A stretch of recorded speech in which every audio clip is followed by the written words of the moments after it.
What's up guys? In this video, I'm going to explain what to expect at your first Muslim/Islamic wedding. Most Islamic weddings are broken down into a few smaller events that also span a couple of days. So let's take it in order. The first one, the Mehndi night. The Mehndi event is usually where most of the dancing happens at Islamic weddings. The Mehndi event is also the event where the bride gets the bridal henna placed on her hands. When it comes to the Mehndi night, the bride and groom's friends and family at this time will perform a variety of dance performances and or skits in honor of the bride and groom. At Muslim weddings, most of the song and dance happens on the Mehndi night. Depending on the culture or tradition of your friends and family that have invited you, you may see segregation on the dance floor or in seating between males and females. This is completely normal, so don't be alarmed. Please respect the customs of the bride and groom. The next event, which typically happens the day after the Mehndi event, but at times also happens before the Mehndi event, is the Baraat. While Baraats at Hindu weddings tend to be large parades outside the venue, at Islamic events, the Baraats tend to be more of a group grand entrance of the groom and his family inside the ballroom. This is a fun event where the groom side makes a grand entrance with their friends and family, dancing on their way in, and often presented with a dole player as well.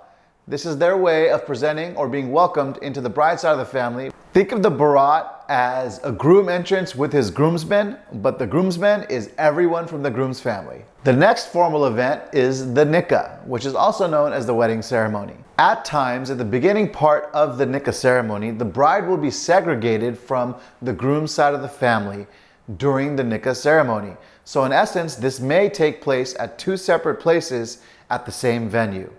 The reason for this is because the groom and the bride must sign a contract in order to marry.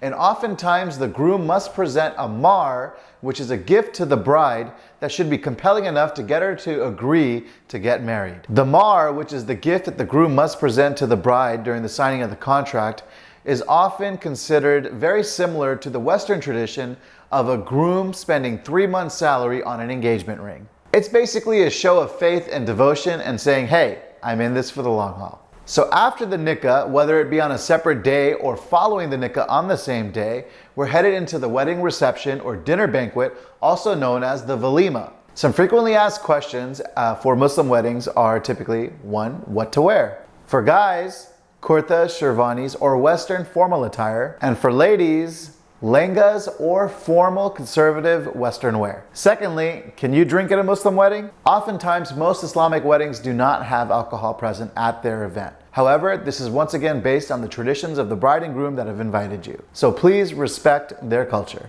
Dancing. Oftentimes at walimas, dancing does not occur. Rather than dancing, you'll have formal pictures, kind of like prom photos, that everyone takes with the bride and groom. When it comes to dancing, this is also very similar to alcohol. At the walima, dancing typically doesn't happen. However, based on the traditions of the bride and groom, you may have dancing at the walima. Lastly, the rukshati, also known in Hindu weddings as a vidai. The rukshati is the farewell to the bride. It's a ceremonial farewell that the bride side presents to the bride as she leaves the bride's household. In South Asian events, one of the greatest gifts a man can give is his daughter's hands in marriage. So the rukshati is a farewell ceremony to celebrate the bride and to say goodbye in a formal way. Be ready for tears because this is an emotional event. So there you have it guys. That was a very quick overview of Muslim weddings. We could go into way more detail, but instead, if you have a question, leave them in the comments below.